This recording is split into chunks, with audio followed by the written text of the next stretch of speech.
Hi, I'm Jonathan Otto, an investigative journalist, filmmaker, and humanitarian, and welcome to my brand new docuseries, Healing Genesis. I truly believe that everyone should have access to true and unbiased healing information that could really transform and save lives. Over the years, I've witnessed so many people reclaim their life back and are able to spend more time with their family and loved ones since they're in good health. I'm very excited to share all this brand new healing information with you from our top and world-renowned experts who really are concerned about your health and want to help you heal. The word Genesis means the origin or the beginning of something. And today, as you join me in this journey, marks the first step or a continuation in your step of your true healing, your complete Genesis, your start to finish journey of health transformation. You're currently watching the first episode of Healing Genesis. Healing Science, doctor-recommended strategies for COVID, vax injuries, and bioweapon reversal.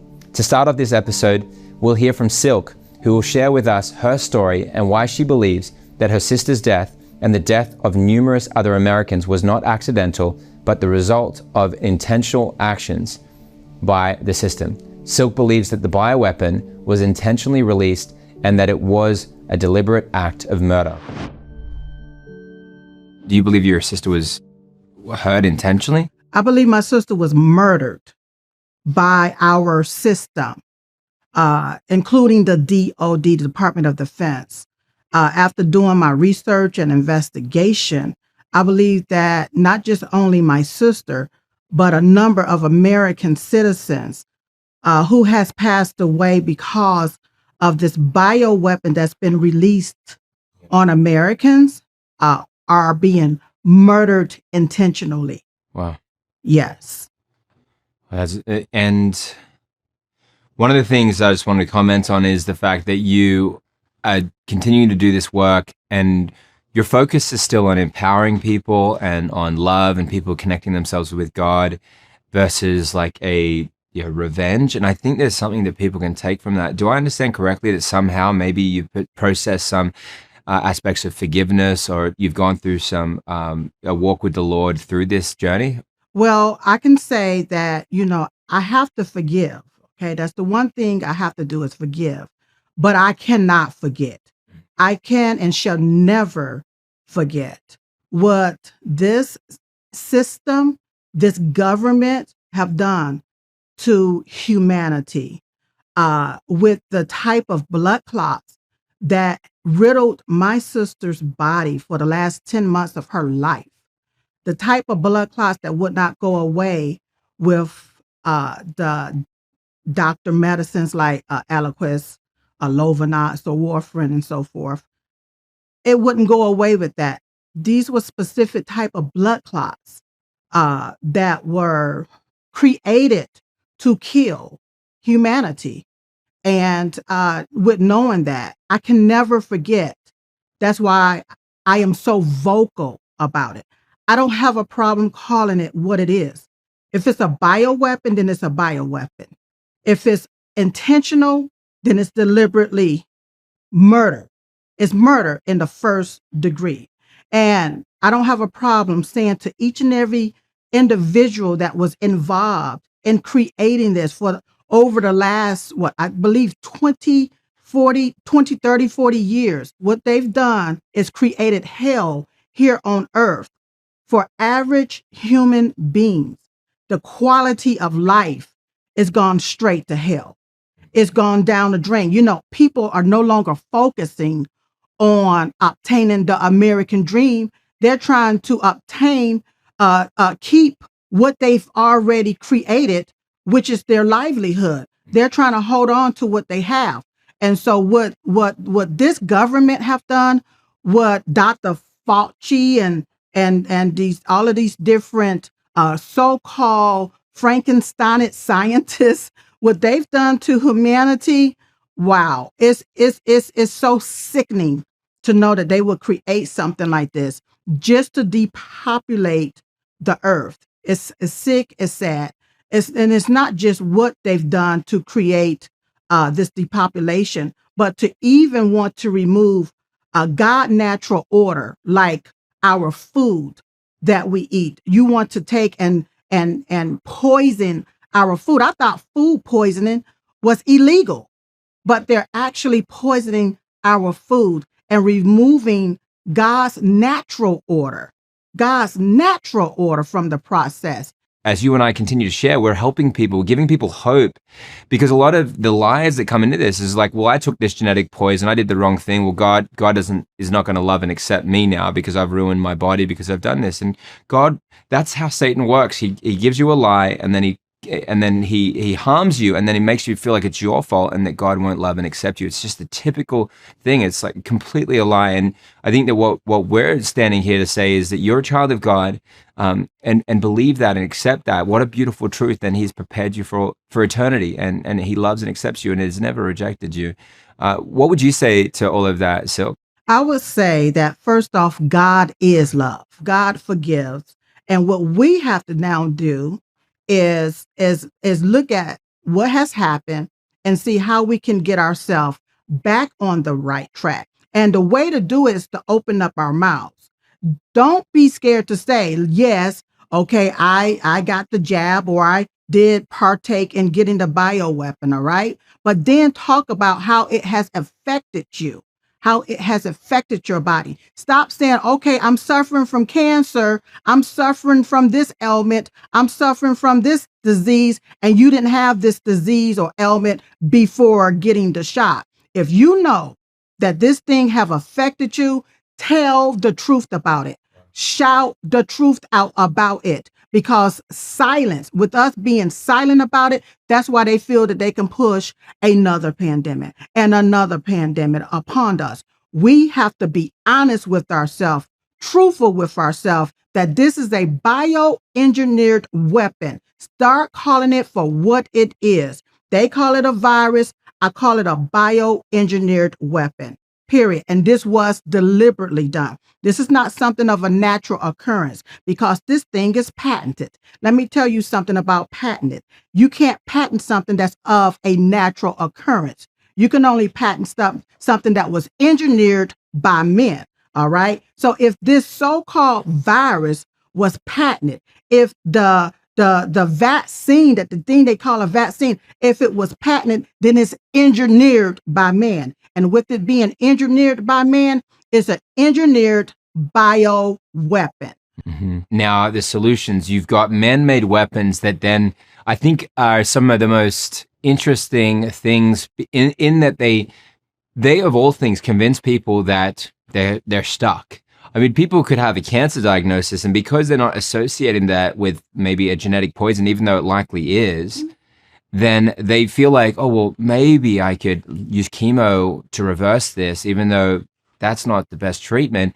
Or others will say, well, maybe I could do holistic therapies. But a lot of people that take these COVID vaccines, they feel like they're doomed, like they did it and now it's done. It'll never get out of their body. And I think that what you and I are saying is just the exact opposite, which brings so much hope. You're obviously hearing a lot, and you've had some of the best guys come on your show to share some of the best information. What are you finding are the best solutions for getting this poison out of people's bodies? Well, stop putting it in you.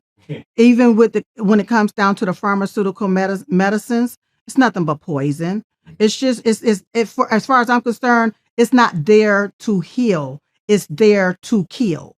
All right. Kill you very slowly to make individuals cash cows. All right. So that they can make money off of your illness. So my philosophy to the whole ordeal is to go back to what God intended, natural.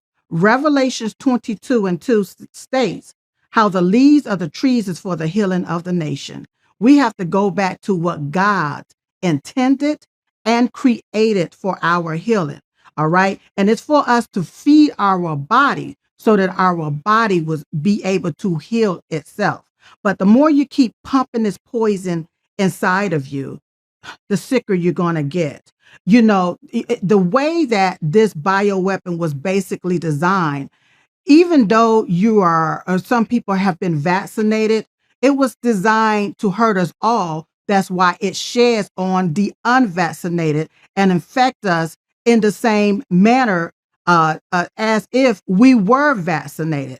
So they say, okay, get a booster. That'll stop it. Get another booster. That'll stop it. And look, when they say, well, it don't work. The jab don't work. The shots don't work. Oh yeah, it worked the way that they intended for it to work.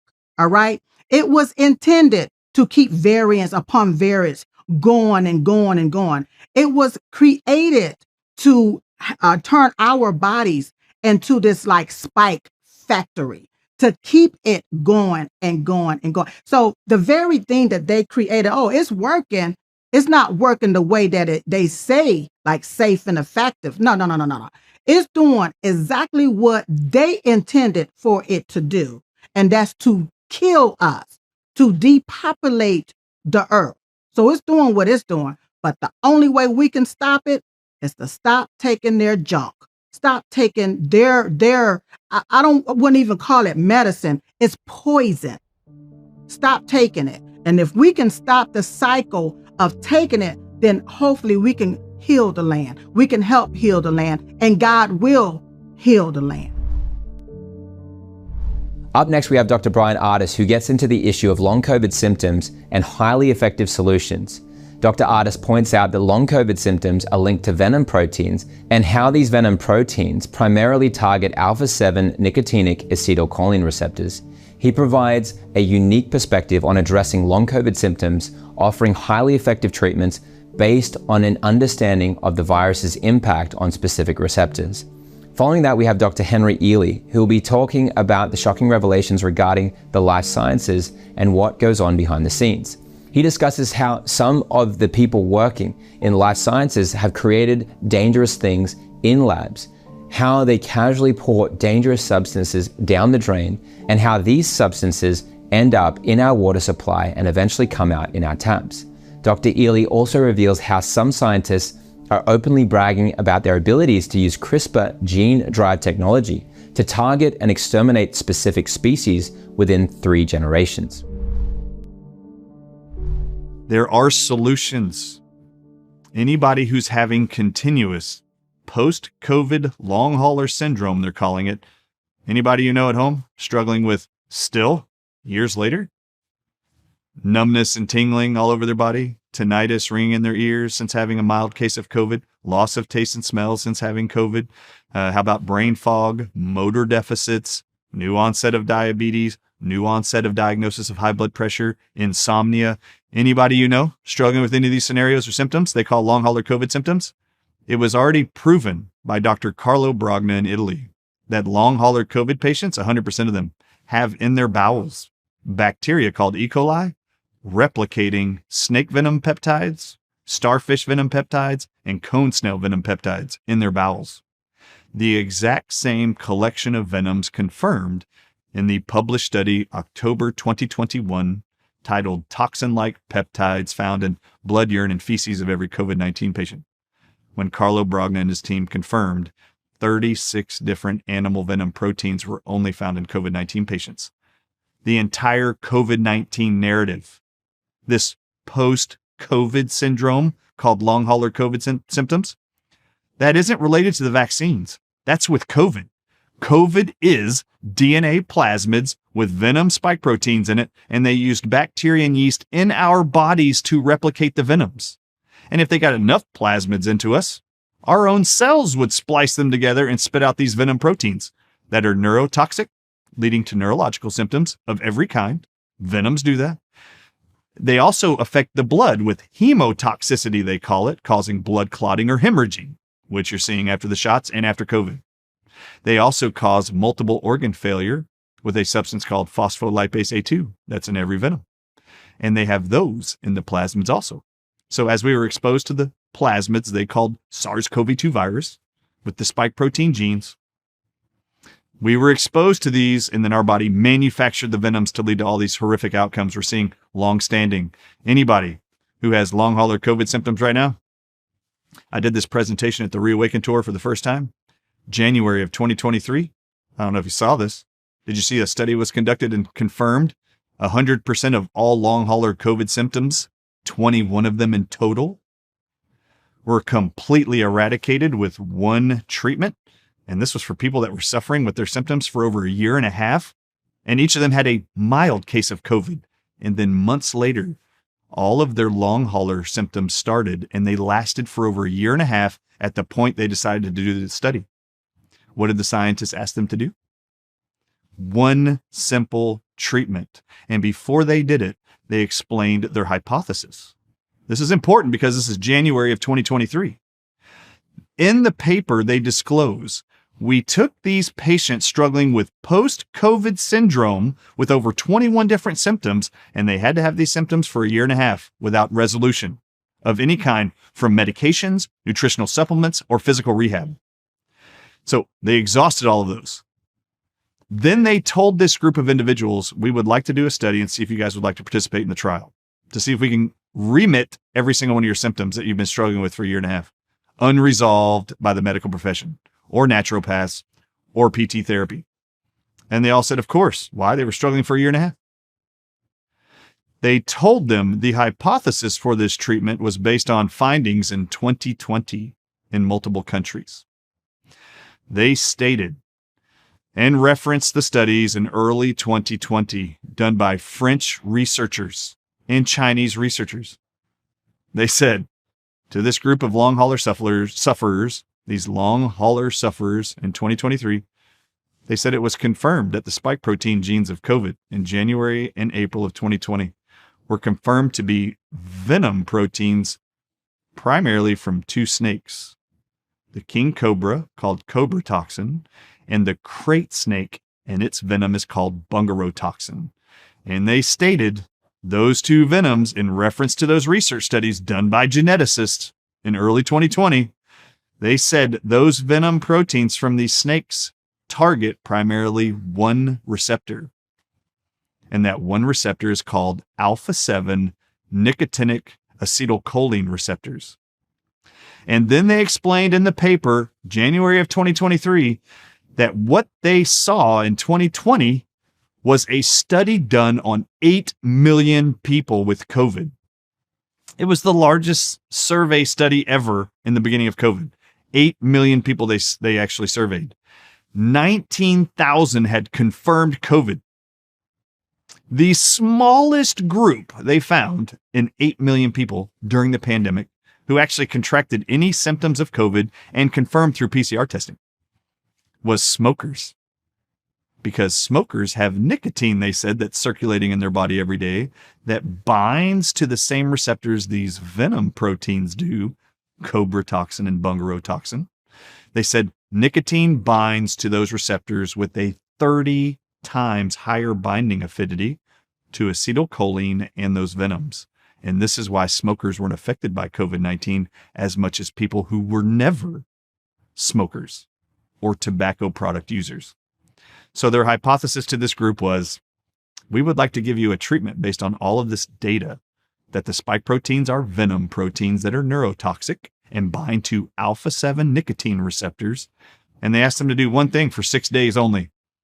They said, all of you struggling for a year and a half, will you please just wear one 7 milligram nicotine patch and put a new one on every morning for 6 days, and then stop wearing the patches after 6 days. Will you, for 4 days prior to starting the 6-day treatment of nicotine patches, will you record the severity of your symptoms on a scale to 0 to 5?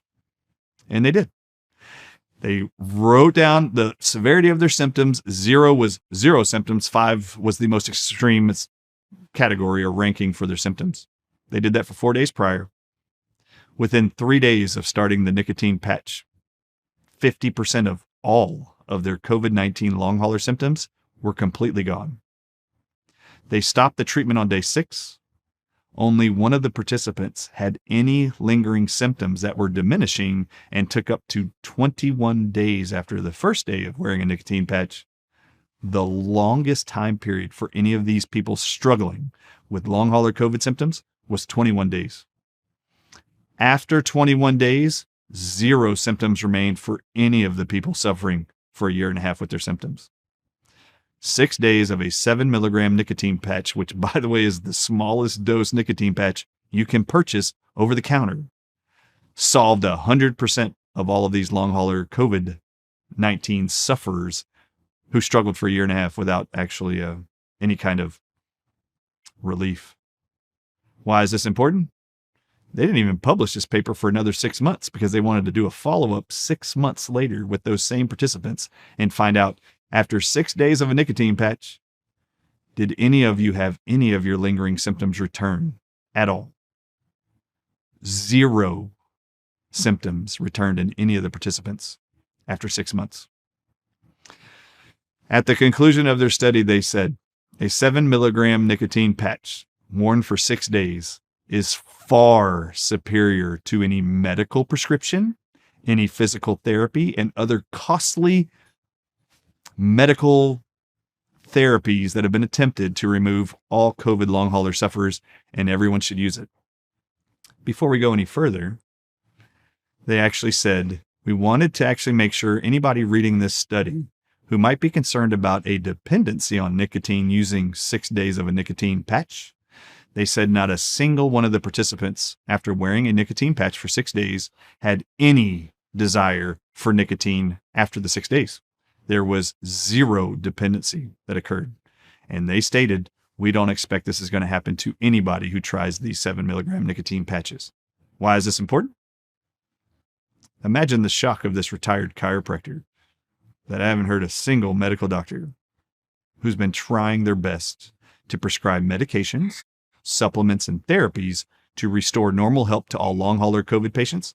Not a single one of them, have I heard, is encouraging patients to try a cheap therapy over the counter of a 7 milligram nicotine patch.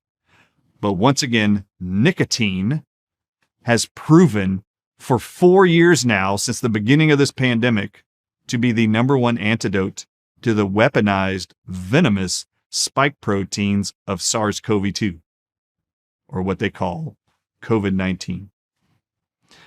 So this absolutely helps to confirm continually that the snake venom theory of COVID, which was not a theory, I just happened to bring all of the published data and studies conducted by geneticists, starting in January of 2020 in China, geneticists in France in April 2020, Carlo Brogna and the Italy researchers, published in October of 2021. Every single one of these DNA evaluated, studied by geneticists, it was confirmed over and over and over. COVID-19's symptoms are a result of venom proteins that they call spike proteins. These spike protein genes are also what they're putting in DNA plasmids. The significance about the understanding in the publication by the NIH that they did not put any SARS-CoV-2 virus in the COVID-19 mRNA shots. What's crazy to me is that I've talked to folks that are, or at least used to be in the life sciences. That's what they call themselves. That's their marketing term, life sciences. Death sciences, right? Right. They're death artists. They're death eaters, all of them. And you look at this, you go, okay, hold on. Let me get this straight.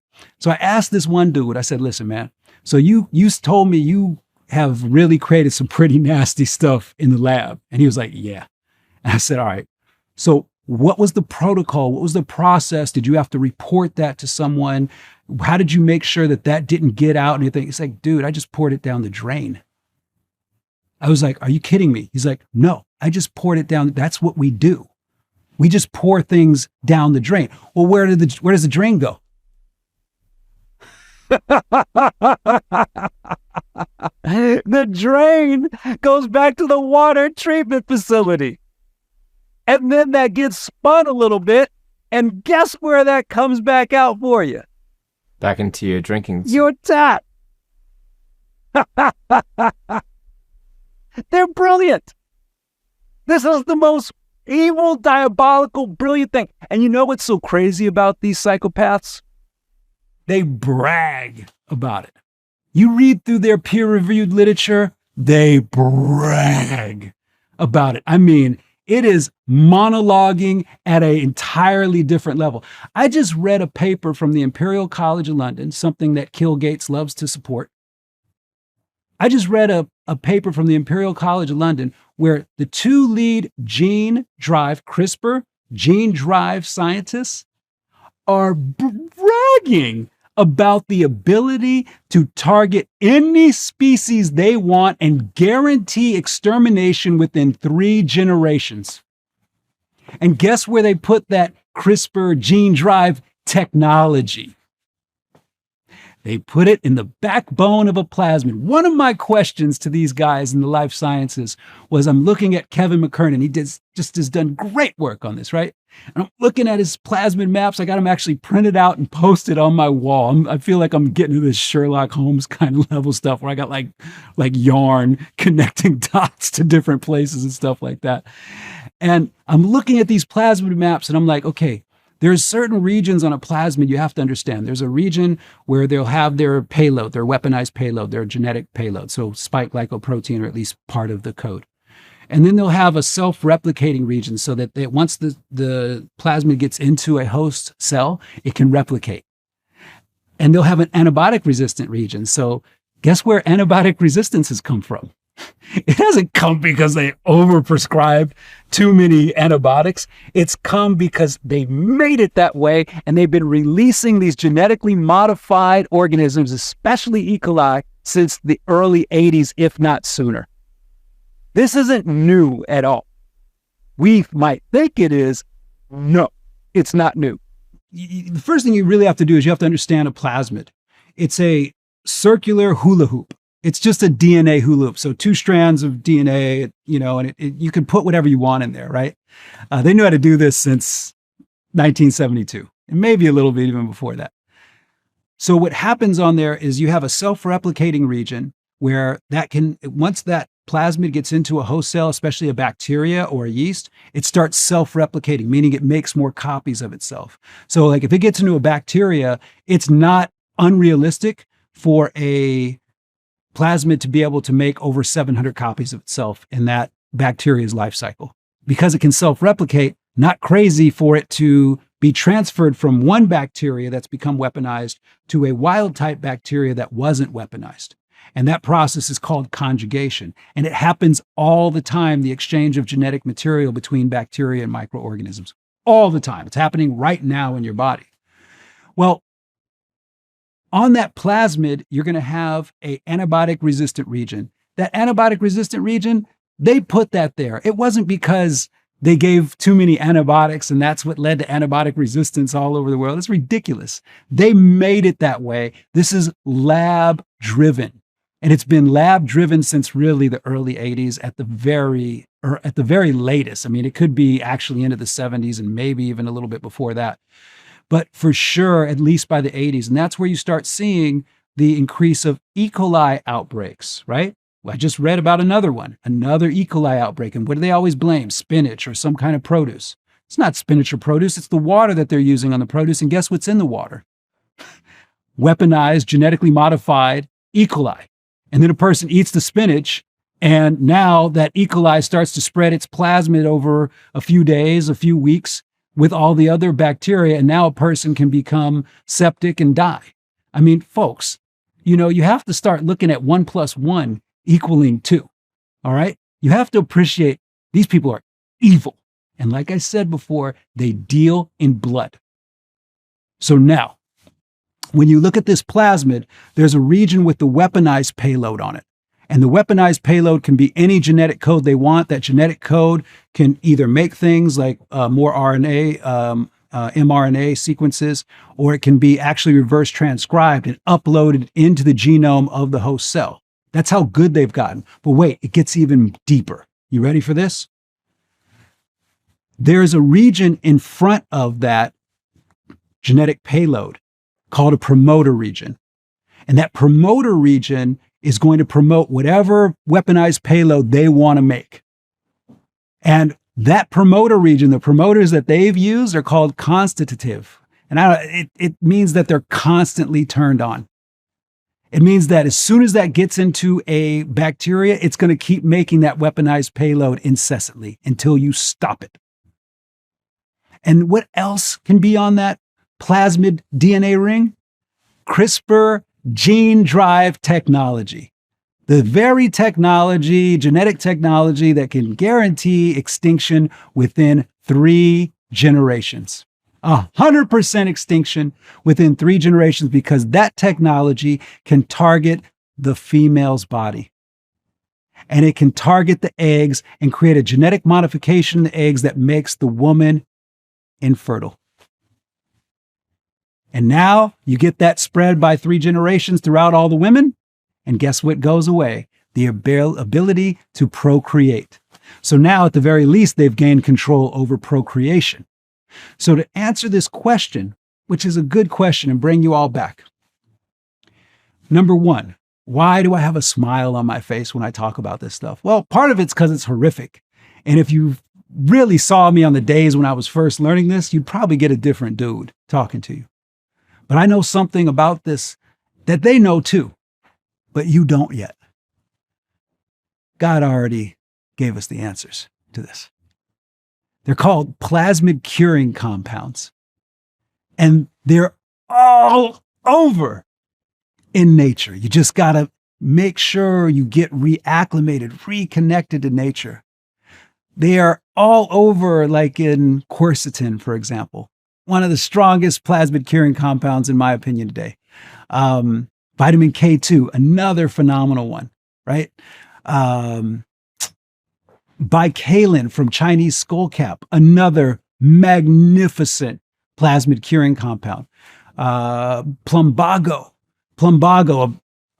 a botanical I hadn't even heard of before we were studying this. And then Dr. Jana Schmidt was like, oh yeah, I grow that. She sent me some. I just had some today, right? And so you go, okay, if I'm taking those things into my body, I am curing these plasmids, even these weaponized plasmids. Yes. And if you're doing that, and maybe you're taking something like, I don't know, sweet wormwood, Artemisia, or some other natural antibiotic, now what you've done by bringing the plasmid curing compounds in is now you definitively weaken that particular microorganism, that weaponized microorganism, and you set it up for destruction. And that's what we are learning how to do as fast as we can right now, how to help people swap a weaponized microbiome.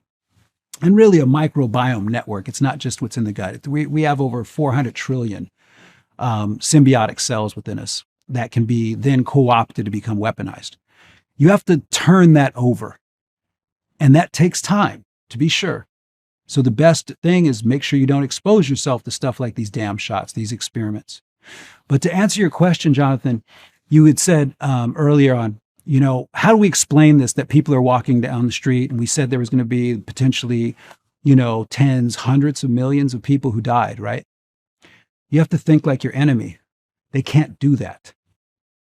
They cannot deliver a knockout punch to humanity in one go-round. They can't do it because you will enter into rebellion. They are hopelessly, hilariously outnumbered, and they cannot wake that many people up at the same time. It'll be their doom. So what do? If you're in the military, you don't throw all your eggs into one basket, so to speak.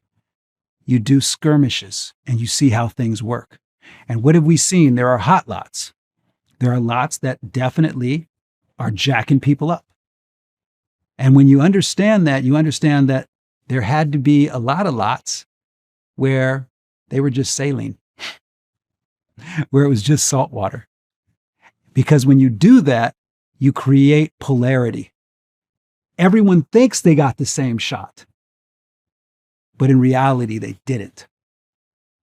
And so what you're left with is some people suffering and a bigger group that didn't get the shots potentially trusting the next go-round. And you start gradually thinning the herd over the course of a decade or 2 decades. They've already been patient. They've been on this since the Nazis. These are the Nazis still alive. They're patient. So when people come at me and they say, well, how do you explain that this person A gets the shot and they're completely debilitated, and person B gets the same shot and they're not? I look at them and I go, they didn't get the same shot. What do you want me to tell you? They just didn't get the same shot because you can't do that when you understand your enemy. And once you accept that, you understand and you go, well, wait, these other people, some people didn't get the shot and they're getting sick right now, right? So what's that all about? Well, if you're in war, do they only manufacture one gun? Do they only manufacture one bomb? No, there's total catalogs of different types of weapons that they can use, and a lot of them in concert, right? This is how a military mind thinks. Why would they think any differently for bioweapons? And that's what you start to learn. You start to learn that there are many different bioweapons, and some of those bioweapons we call normal. Bioweapons like, I don't know, glyphosate.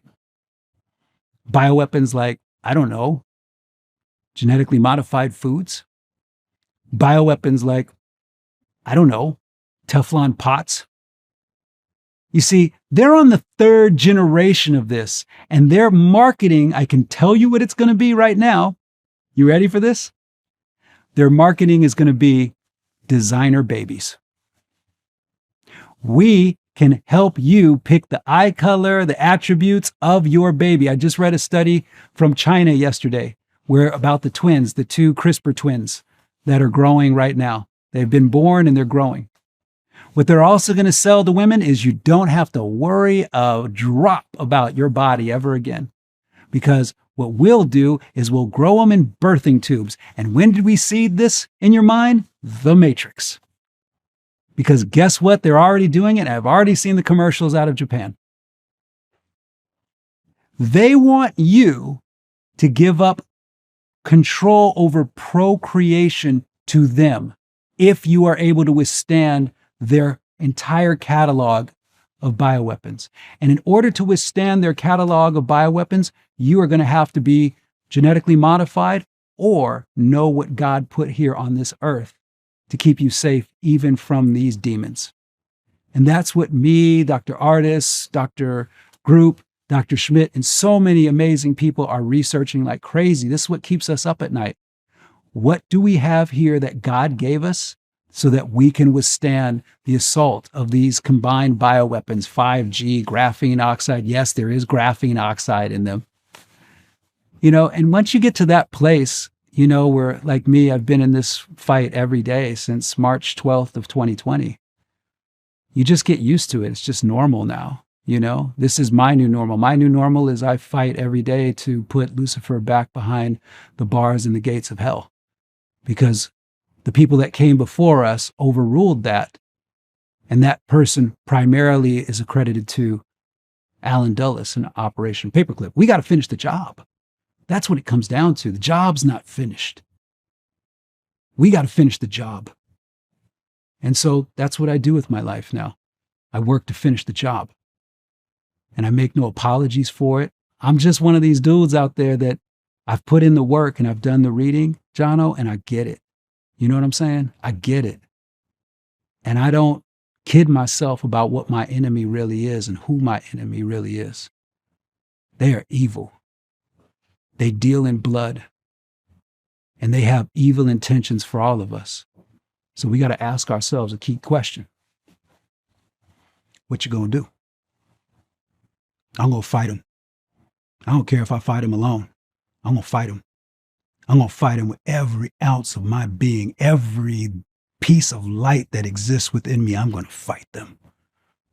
And if we get enough of us doing that, we are gonna beat them back to the gates of hell and burn that gate to the ground. That's the potential we have within us when we accept what God has really given us. So my job is to make sure I'm doing the research, making sure I understand what our catalog is, right? And where we use our catalog and when we use our catalog.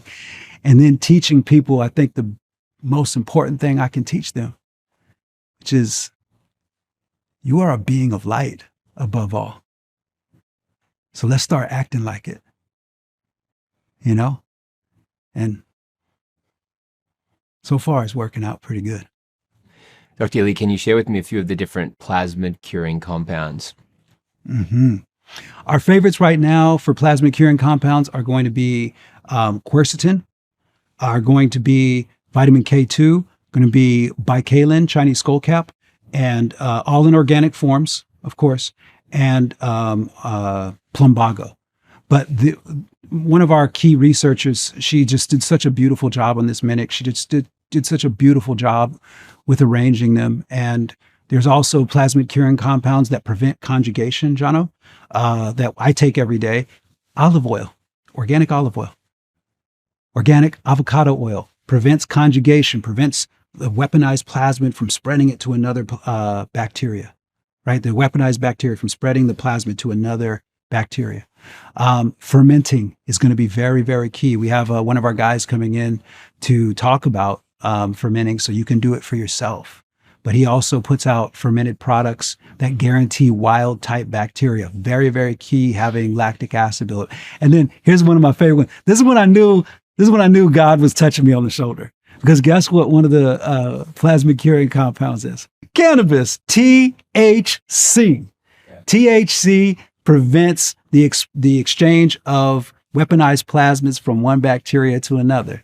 So everything's going to be all right. If you ever having a moment, y'all, and I mean this, this isn't just me being facetious and everything. If you ever having a moment where it's getting overwhelming, because it's going to get overwhelming, you're in a war unlike any war the world has ever seen. You ever have that moment where you just feel like, wow, this is too big, the mountain's too tall, I'm too tired, they're too good, all this nonsense we tell ourselves to work for our enemy instead of working for ourselves. What I want you to do is put on B for Bob, go to that album, because there's a specific version of this song I want you to listen to. B for Bob, track number 1, Three Little Birds. You play that when you have in your moment, and you will get it. You will get it that you do have it in you, and everything is going to be all right. You just have to do the work. And right now, the work for all of us is learning. The work for all of us is being a student, no longer a patient, being someone who aspires instead of someone who suffers and endures misfortune. That's actually what those words mean. Mm-hmm. You have to be a student. And when you decide to become a student, you start tracking towards something really wonderful, being a healer. And when you become a healer, that means you not only have learned how to help yourself, but now you have the wisdom and capability to share that wisdom with someone else and help them help themselves too. Amazing. The plasmids and the fact that this has been going on for a long time, the weaponization of these plasmids and amalgamating them with humans, putting them in humans. So does that mean that this has a connection to other diseases like cancer, autoimmune disease, degenerative brain disease? Is it connected? And therefore, can the plasmid curing compounds be a key to disease reversal across the board? What I think is really minuscule in importance to what you think. It's important for us to maintain our humility, to admit that there's a great deal that we don't know. In my personal opinion, yes. I think the vast majority of diseases that are experienced on this planet are man-made. And I think it's intentional.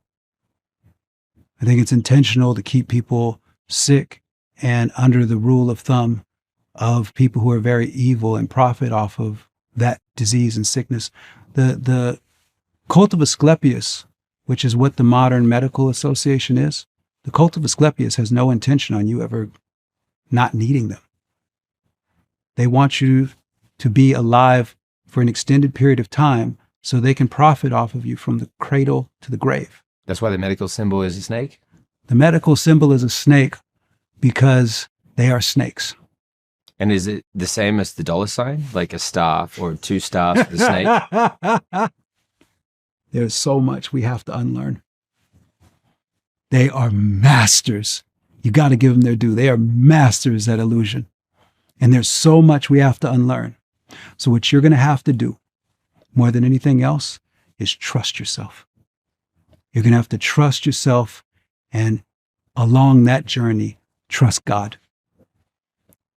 The people who are closest to God will be the safest. The people who are furthest away from God will be the lambs for slaughter. That's as simple as I can say it. Find God today. He is standing right by you right now, has never abandoned you, will never leave you. All you have to do is accept God into your life. And how do you do that? By simply accepting God into your life. I can tell you this, Jono. If you want to get into a bad conversation with me, blaspheme in my presence. I'm going to say something to you. Why? Because I have that relationship now with my Father. And I hope you all find that same relationship for yourself, to where you cringe when you hear people doing it. And I'm going to confess, I used to be one of those people blaspheming.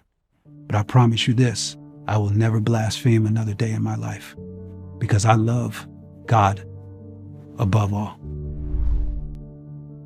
Up next, we have Dr. Peter McCullough, who will introduce a groundbreaking approach called the Spike Protein Detoxification Protocol. In this protocol, he emphasizes the urgency of detoxing the body, since large-scale clinical trials are not expected to provide answers for several years. According to Dr. McCullough, detoxing the body from the spike proteins is crucial due to its unusual resistance to being broken down by human enzymes. Following Dr. McCullough is Dr. Jack Wolfson, a board-certified cardiologist with extensive medical training and expertise. Dr. Wolfson will be talking about the role of nitric oxide in the body and how exposure to sunlight can enhance nitric oxide levels in the body.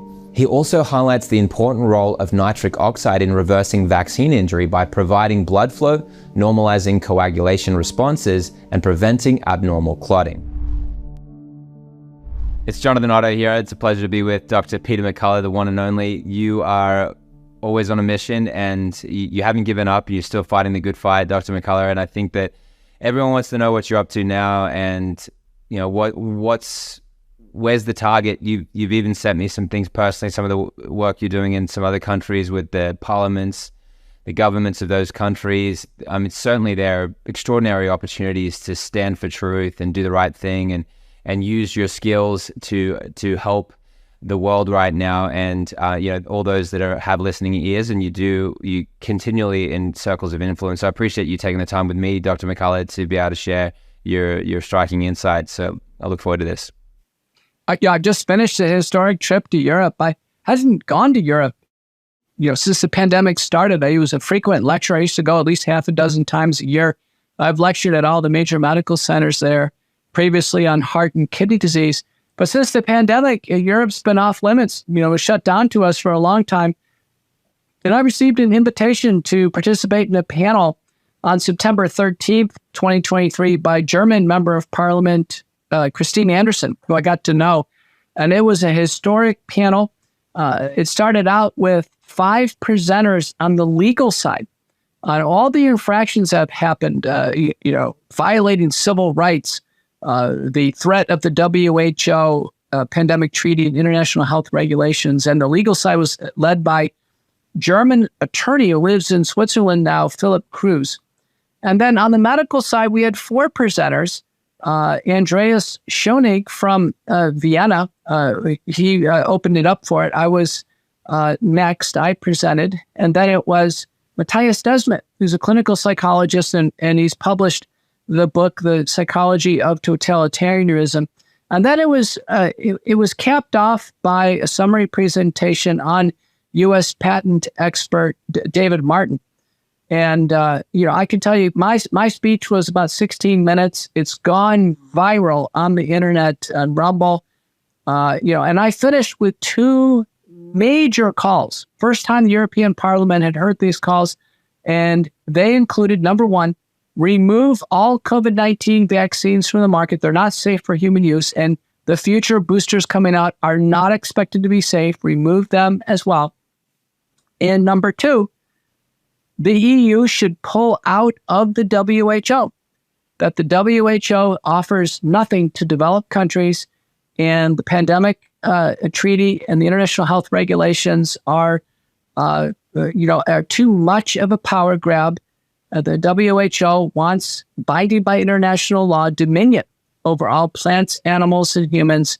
And I told them, I looked them straight in the eye. I told them, listen, the WHO will never influence what I do as a practicing physician.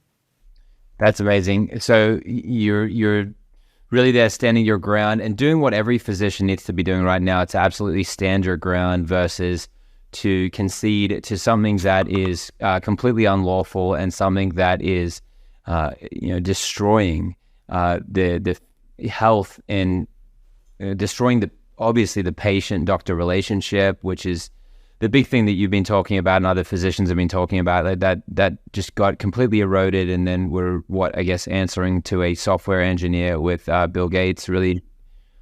And which I mean, that is just a back-to-front situation that is happening.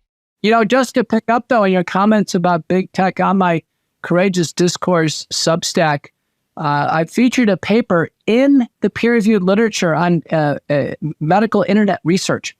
It's a peer-reviewed journal. The first author is Ning and colleagues, NG et al. And they've analyzed YouTube.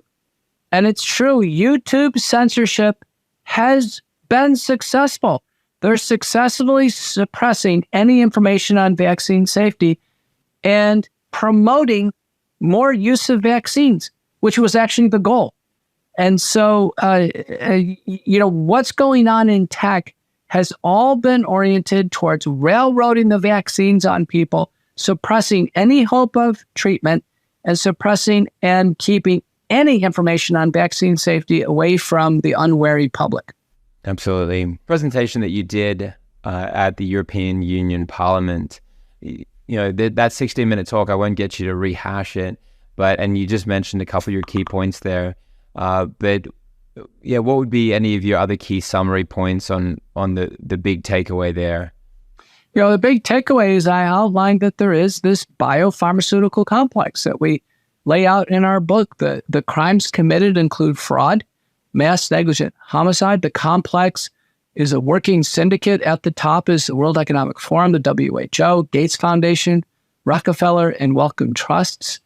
CEPI, Coalition for Epidemic Preparedness and Innovation, Gavi, UNITAID, UNAID, major U.S. government agencies, the Department of State, CIA, FBI, the National Security Administration, regulatory agencies, CDC, NIH, FDA, UK, MHRA, Australia, TGA, South Africa, SAFRA. They're working as a syndicate. The vaccine companies are the suppliers. People are moving within the syndicate. This should be very obvious to people. Ben Tabb, who is the lead UK public health official, he just got a job with Moderna. So he was rewarded for pushing the vaccines with a job with Moderna. The lead Danish public health official just took a job with Moderna. Rick Bright, who is in the White House suppressing early treatment, he took a job with the Rockefeller Foundation. Stephen Hahn, former FDA commissioner, who suppressed hydroxychloroquine and ivermectin, pushed the vaccines.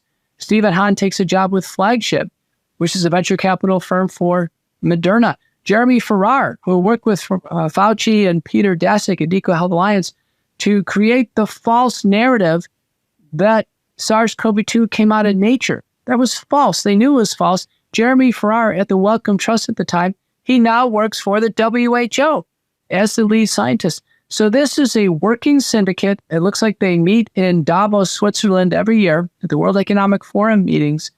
And this syndicate has figured out that if they are able to declare global and national health emergencies and then get public health emergencies declared, the doors of treasuries open and the money pours out from government coffers into the complex. The complex, including the Gates Foundation, they are exchanging trillions of dollars. This is a massively financially powerful syndicate, and they're running the table right now. Let me just give you a brief update on what else happened in Europe. So I presented in Copenhagen at the Facts Matter conference, brilliant set of presenters there, the EU Parliament. I went on to Bath, United Kingdom, and I did a stage presentation with Dr. Tess Lowry and famed podcaster Majid Nawaz in Bath, UK, on health revolutionaries to a packed crowd, older crowd, packed crowd in Bath. I returned and I spent about 4 historic days in Nuremberg, Germany, and had a chance to go to Zeppelin Field, where Hitler presided over the troops, and then into Court 600, where the Nuremberg trials were undertaken. I gave presentations in Stuttgart to a packed German audience, and then several in Puschendorf. And let me tell you what, it was gripping. I was describing the science of vaccine injuries, disabilities, and deaths, but people were coming to the microphone and they were describing their blood clots, heart damage, all the problems they've had. So if anybody had any question on whether or not these vaccine side effects are real, they could just learn from other people in the audience who are coming to the microphone. Wow, that's amazing. I'm sure that environment was electric, and our conversations and that of our colleagues has always been focused around the solutions, because we're not just here to tell people that they're doomed if they got this shot.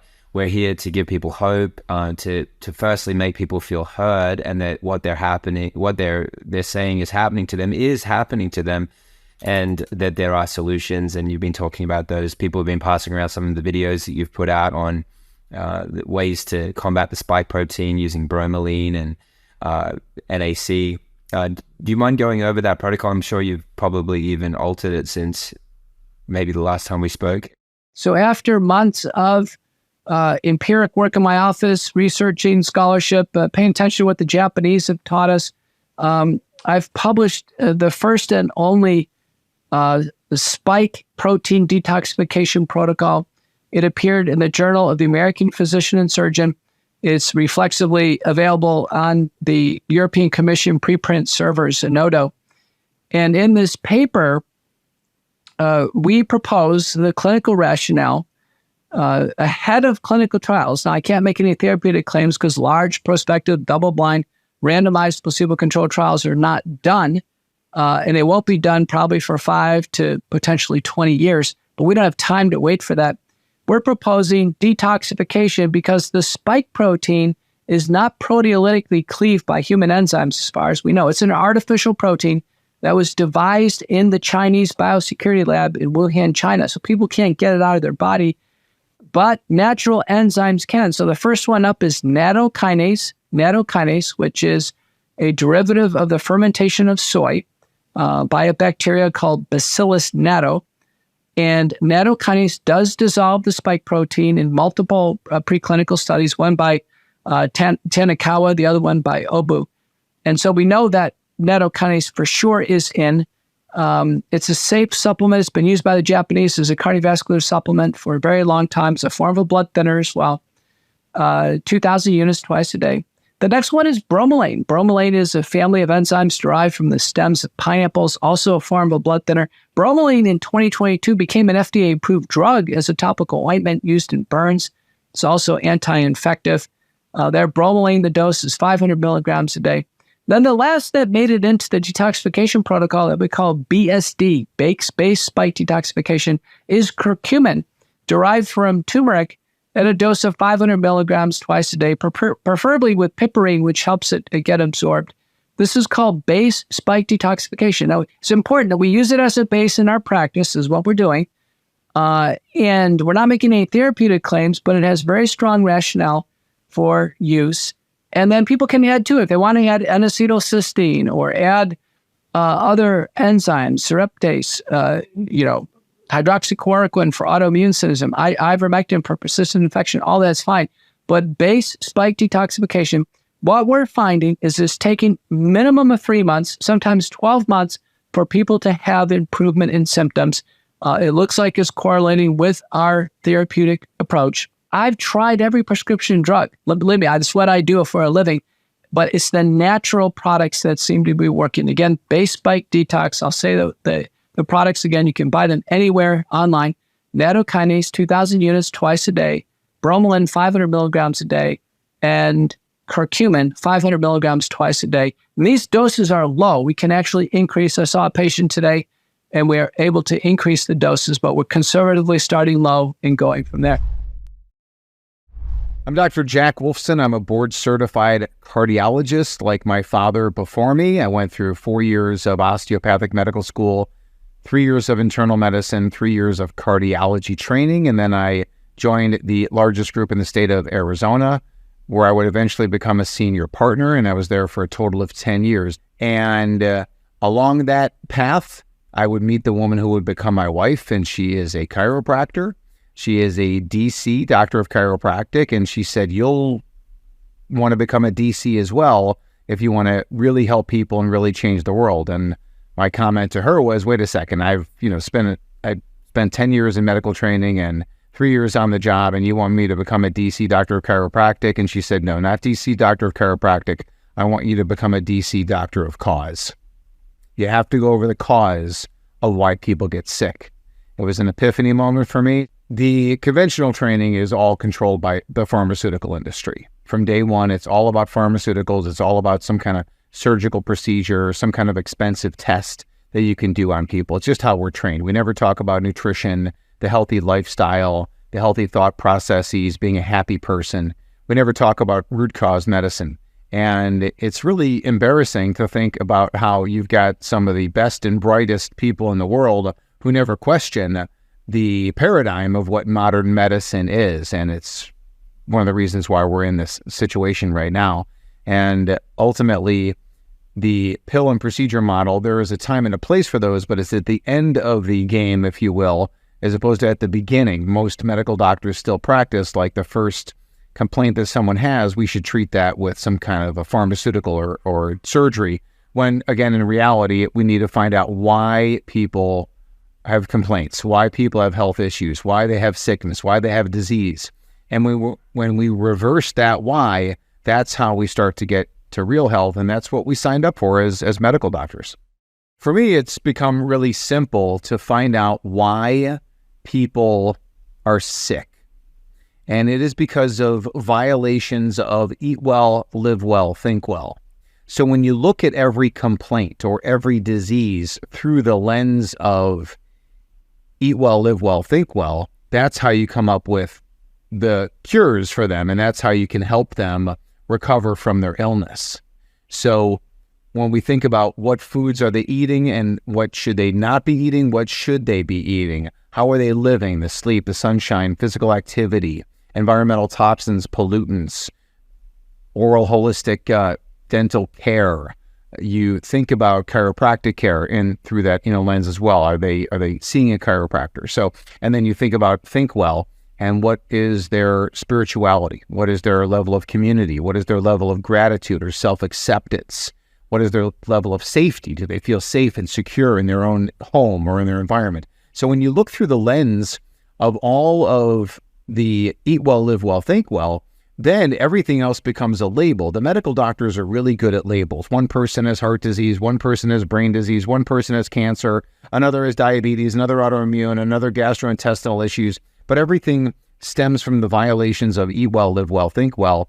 I believe genetically we're made perfectly. And the medical doctors very easily blame everything on genetics, because when you blame it all on genetics, then you take away the ability or the interest or desire of the person to do anything about it. When you say genetics, it means that it's something they're born with, something they can't change. Therefore, the only thing that they could do is to use a pharmaceutical, is to have a surgical procedure. And it's unfortunate and it's very sad that that's the way 95+% of people around the world are treated. And it never used to be that way. And if it's up to me, it will go back to the old ways, very soon. Nitric oxide is nitrogen and oxygen. They come together in the body and they form a gas. And this actually is a signal to blood vessels to relax. It opens up blood vessels, has those blood vessels, which are actually muscles inside of the vessels, has them relax, and therefore increases blood flow. Nitric oxide is also very anti-inflammatory, antioxidant, and it is antiplatelet. So actually it's a natural blood thinner as well. So we want to make sure that our nitric oxide levels are nice and high. So we do so through several different mechanisms. One is food-based nitrates, green leafy vegetables, but the most famous in the nitrate space are beets, red beets that are very high in nitrates. Nitrates are therefore converted into nitrites, in the oral microbiome, and then swallowed and converted into nitric oxide in the stomach. And then nitric oxide, of course, would be bioavailable and therefore improve blood flow and lower blood pressure and circulation. The second pathway to increase nitric oxide levels are amino acids, L-arginine, L-citrulline. They act through an enzyme called nitric oxide synthase that synthesizes nitric oxide. Some people could have problems there because they have a genetic SNP that their nitric oxide synthase doesn't work as well, and therefore they've got lower levels of nitric oxide. The nitrate version, when you eat beets, for example, that requires a good oral microbiome, which again, a lot of people don't have because of mouthwash, antibiotics, fluoride and chlorine in the water. They also have to have a strong digestive tract and stomach acid, which a lot of people don't have because they're taking pharmaceuticals and they're sickly people. So therefore they don't digest, appropriately. So those are two of the food strategies, the amino acid nitric oxide synthase pathway, and then the food-based nitrate pathway. And then the third thing that cranks up nitric oxide is sunshine. When the sun hits the skin, it releases stored nitrate in the skin and releases it as nitric oxide. Example there would be if you get a bad sunburn and now your skin is all red. Well, your skin is red, it's hyperemic, meaning there's a lot of blood flow in the skin, and that's because there's a ton of nitric oxide being released, and that's not a good thing to have a sunburn, but it's the importance of good, healthy sun exposure to increase your levels of nitric oxide. I do believe that the chiropractic adjustment also increases nitric oxide. Now, Big Pharma knows that nitric oxide is a beneficial molecule and that it lowers blood pressure down. So they invent a blood pressure drug that increases nitric oxide, and it does improve blood pressure. And then when they started questioning the men who were taking this particular drug before it was released, they found that the men had a very interesting side effect. And that side effect was better erectile function. So the pharmaceutical company Pfizer said, who cares about the next blood pressure drug? We now have Viagra. And that's how Viagra was born. It was actually a blood pressure drug. It was an anti-anginal drug. But men are not deficient in Viagra. They are deficient in natural sources of nitric oxide. And when we replace those and fix those, then we often help with male genital issues, if you will. So that is how important nitric oxide is. It's so important that the body gives you several different ways to make it. Now, nitric oxide, I think, is very important in the recovery of a person who is vaccine injured. It is very important as a vasodilator, so again, helping to improve blood flow, improving the coagulation response and normalizing the coagulation response so you don't have hypercoagulability. While we saw so many people with blood clots, deep venous thrombosis, for example, pulmonary emboli, myocardial infarction, cerebrovascular ischemic events from clotting as well. A lot of fertility issues, related to it as well, likely because of this abnormal clotting mechanism. And you get women having spontaneous abortions where they're pregnant and then they lose the pregnancy because of clotting that undoubtedly is occurring in their placenta. And that's well known in the medical industry for many, many, many years. But I think this has been accelerated in my personal experience from what I've seen in talking to patients. I think we're not going to really see much in the medical literature because medical literature is controlled by Big Pharma, and everybody who's listening to this program knows that right now. You think about Big Pharma, $1.5 trillion in revenue in 2022. Pfizer was $100 billion of that. Pfizer became the first pharmaceutical company to generate $100 billion in revenue, and a large chunk of that was because of the COVID shots. So, question everything, freedom to question everything is absolutely paramount. Look at everything through the lens of control, of power, of money, and you will know what's going on. We're definitely seeing a lot more abnormal clotting now than we ever used to see. And those who got the shot or shots, when you get injected, you generate an inflammatory response. That's the purpose, is to generate this immune response. The alleged purpose of the shot is to generate the immune response against spike protein and therefore have less symptoms from it.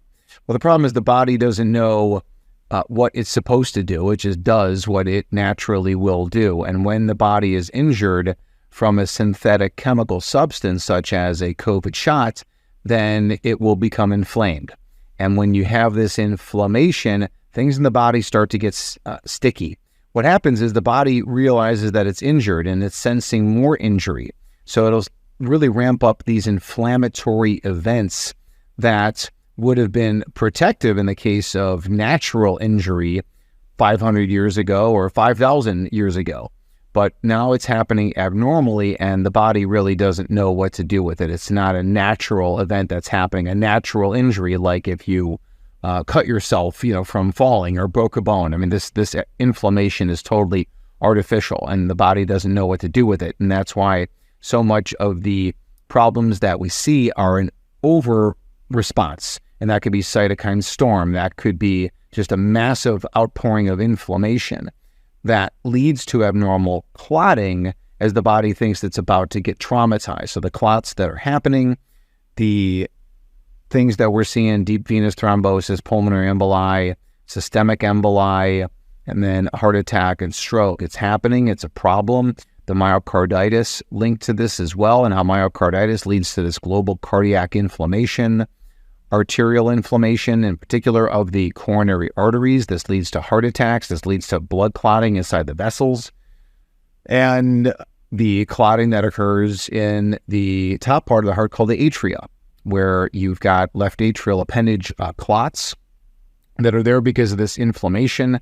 You link that in with an inflammatory heart rhythm disorder like atrial fibrillation, and you're just getting the perfect storm of why the medical doctors are seeing so much of this. Now, the medical doctors that are in denial, they're not asking the questions. But those of us who are awake and know what the reality is are asking the questions, and we're seeing these people coming in, and they're clearly vaccine injured, and these are the sequelae of the vaccine injury that come across into a cardiologist's office. And it is something that really I again have never seen before in this kind of level, and just the difference in the presentations, the difference in the history of people. Sometimes people had a history of symptoms very shortly after the COVID shot. Sometimes it was delayed, by months or even a year afterwards. And of course, mainstream medicine is not going to recognize anything after a year. And they even denied a person, I'm thinking about this 79-year-old guy, he has cardiomyopathy that he had prior to COVID or to the COVID shot, and he had an implantable cardiac defibrillator placed because of the cardiomyopathy, and this is just standard cardiology procedure. And it was put in again. He never had any issues with his heart rhythm, but the device was implanted. He has the device for 11 months, and then 3 days after his one and only COVID shot, he goes into cardiac arrest. He is resuscitated by his own implanted device. But the medical doctors refused to admit that it had anything to do with the shot, yet he had had no symptoms and no rhythm events for 11 months before, and then 3 days after he goes into sudden cardiac arrest. So, clearly something's going on. You got more, with these, kids who are collapsing, famous children, people with heart attacks, strokes, people with a lot of neurologic abnormalities, that clearly something's going on that is related to the COVID shot. In a previous summit, one of my best friends in the entire world, he got Bell's palsy, and he called me up and he said, Jack, I have Bell's palsy. Anything you can think of in the holistic space that would help me. And this guy is a very well-known cancer doctor, a very successful cancer doctor. And he came down with Bell's palsy. And I said to him, I think it was from the shot. And he, of course, denied it. His job is to deny it.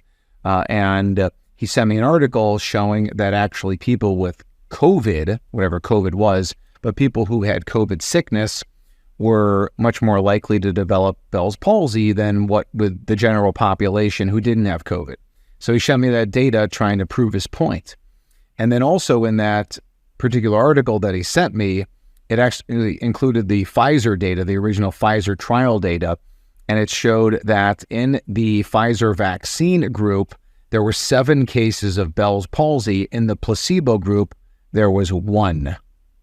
So he sends me something that says 7 versus 1, and I was just blown away. I said, this is my case in point. And even at the end of the article, it notes that 7 versus 1 in the case of Bell's palsy, and the authors say that it needs further investigation. And it's unfortunate, and my friend has since recovered most of his cranial nerve 7 function, but not all of it.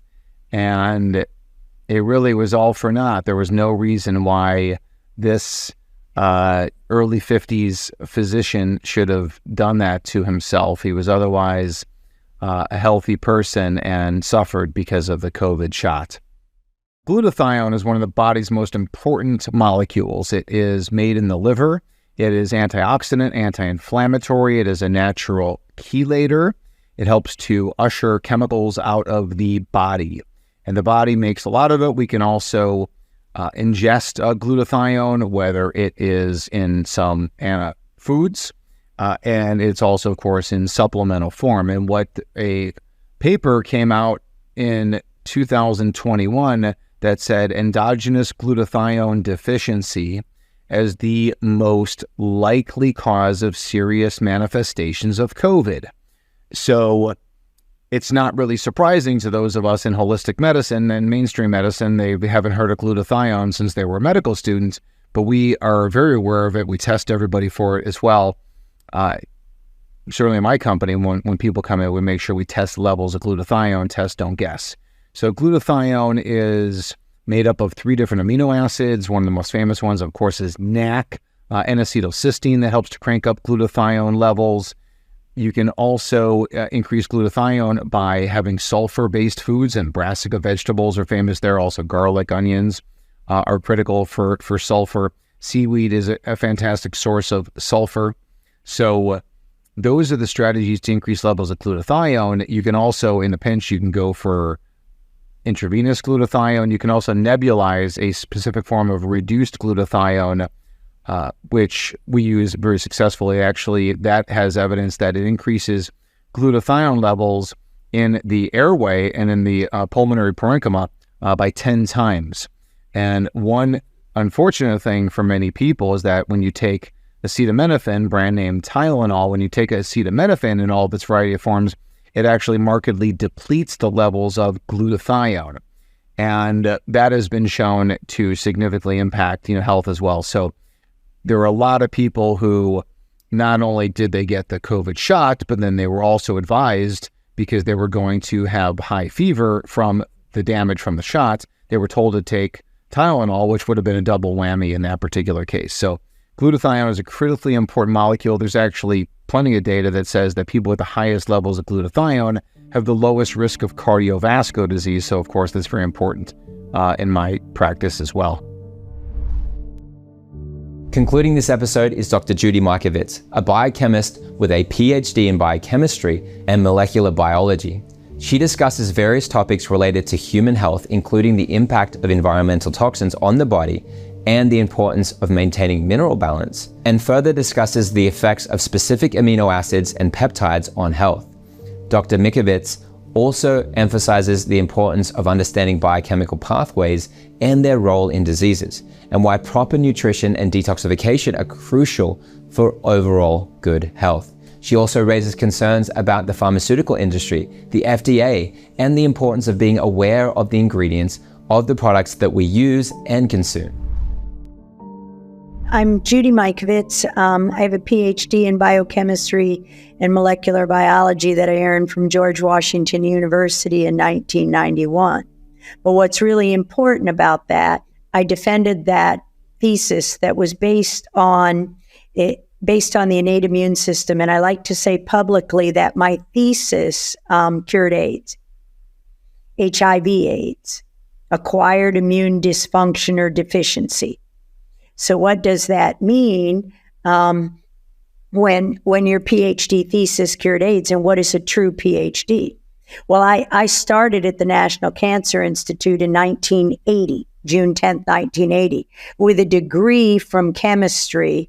And it was a degree in chemistry, a Bachelor of Arts in chemistry with a specialization in biology. Yeah, we have a problem with the purity of the human body. So every single product in that drugstore, and I don't even care if it's preparation H, has the sequences from another human's virome. Another human. It's so close to you. When you inject it in a newborn or anybody else, you have a quick decision to make. Is that self or non-self? Oh, so when you attack yourself, it's not yourself.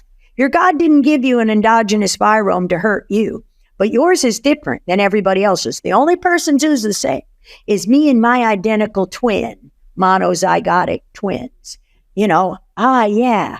The only thing different about us is our epigenetics, the expression of our disease. None of these diseases are genetic. There's no such thing as BRCA1.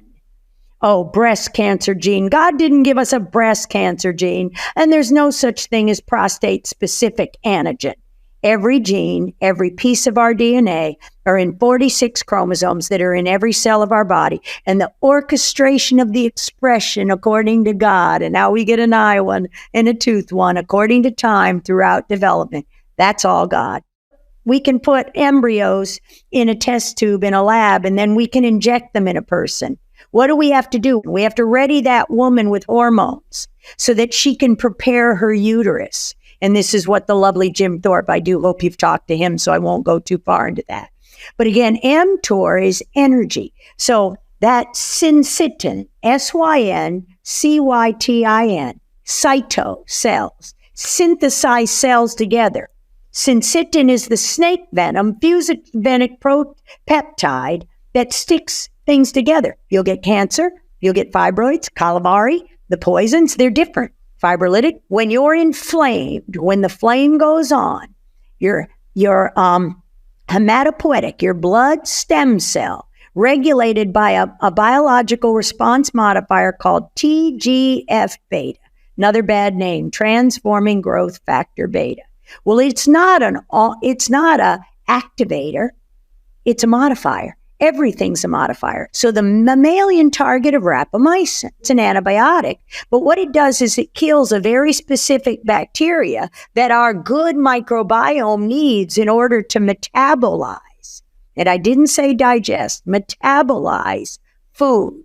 These aren't inborn errors of metabolism. If you had phenylketonuria and you had too many ketones in the blood, not in the urine, in the blood, they would give you mental retardation. So all they did was change your food until you outgrew it. And you couldn't have any phenylalanine, a real key branched chain amino acid. This is stephanescenate. This is the amino acid that glyphosate helps take out on the metabolism of your skin. The mammalian target of rapamycin does two things. At the membrane, through acetylcholine receptors, the ones that Brian Ardis identified for as sensors, receptors on the surface of cells, so that a nicotine patch can actually help heal, COVID or any other lung disease, and the neurological in particular. So you get focus back in long COVID. Well, I think the most important thing is establish a solid foundation. We showed you particular botanicals for a very particular pathway in diseases. So when mTOR is not involved in that way, you don't want to use a nicotine patch if that's not your issue. You want to modulate terpenes like the endocannabinoid system. So you want to know, do you want to look at NRF2? Which is another major pathway. So these pathways have terrible names because we just didn't know what they did. We do now, and we're learning every day. You want to add an extra dimethylglycine, and it's the building blocks, L-cysteine, glutamine, glycine without glyphosate, glycine, that little amino acid. You add that one, but also selenium, critical in our brain. Because again, if you take N-acetylcysteine or you take oral, just like if you take oral vitamin D in a liquid, you're going to turn down the sensors. They're going to say, I don't need to make my own anymore. We make N-acetylcysteine. Our bodies make vitamin D. vitamin D synthesis, make it by a little bit of sunshine, and TGF-beta modulating back to balance the blood stem cell. Turn off the flame, turn it back to balance. A little bit of reactive oxygen, oxidative stress is good because it turns on these pathways. When you can't turn them off because you've made a synthetic and it never stops making spike protein, then you can never turn it off and you never go and rebuild, and you just slowly break down the animal, whether it's the bones, we get super fat. The fat is not our behavior. We're going to hold our fat, our toxins in our fat. Our water's poisons, our food poisons, but the foundation is wrong. We're building everything on sinking sand. If you add ivermectin and you can't detox, you have a problem, because anything too much is a bad thing. Ivermectin's great, but we're all poisoned. None of us have minerals. None of us have gotten water. You drink water out of a plastic bottle, it's not water. So, and we're drinking so much water, it's draining the minerals out of our body. And that's why I mentioned Jason Chaffetz. He walked away. He made us a promise that day and he quit. And now he's making $1 million on Fox News while people are dying. And I don't take that very well. And I don't mean that it has anything to do with me. This is just wrong. We need everybody to stand up and fight for humanity and fight for our country. The only way we change this is to hear people, try to speak the truth in love, hear people, and re-educate everyone. Education is the key. And the doctors don't come because the doctors don't know what they don't know, and they're paid to not learn that. Because once people see, and that's the beauty of what you're doing here, is that you've got to tell people, look, we've got to dig a little bit deeper. No blame, but certainly responsibility. Take back responsibility for our lives, for our health. Think about it. The simple steps are: don't go in a grocery store with a pharmacy. You're poisoning yourself. And if we take the money away, we saw it. We saw it with Bud Light. We can change this. Buy from the people you want to buy from. If it's sold on Amazon, I guarantee you it's poison. And it is. I'm sorry, I'll show it to you. I'll test it for you. But again, these aren't the people that have our best interests. They have the people that intend to take our country. And so, consumer buyer beware. And we have to learn, and we have to help each other. If you have to go to a grocery store and buy these things like Gatorade and your kids won't drink anything else, take liquid dimethylglycine and drop it in the bottle and close it back up and give it to your kid and he'll go to school. 2,500 milligrams a day of dimethylglycine, a food. It's a straight up amino acid. The FDA cannot regulate. It's an amino acid of plants. They cannot regulate it, just like chlorella, spirulina. They can't regulate rapamycin, drugs that were made before, or ivermectin. Those are 50-year-old drugs, and we've got millions of studies on their benefits in certain populations. We just didn't know what we didn't know, because back in 1976, we didn't have biochemistry, because we didn't have the tools to study, the tools to make it a language, the tools to express that language and educate. Hey, it's Jonathan Otto, and thank you so much for joining me in this first episode of Healing Genesis as we embark on this journey to true healing. Our experts have shared their amazing insights without hesitation, and I hope that you found their words as inspiring as I have. As we navigate this path to health, we must have an open mind, compassion, and a commitment to the truth. Always remember that this path to healing is a journey that we all share. Always make informed choices and always be there for one another. Make sure to join me in the next episode as we continue to reveal the mysteries of health, explore more natural and holistic solutions, and share stories of hope and recovery. Because together, we're on a path toward a healthier and more informed world. Thank you so much for being a part of this journey. And until next time, take care of yourself and those around you.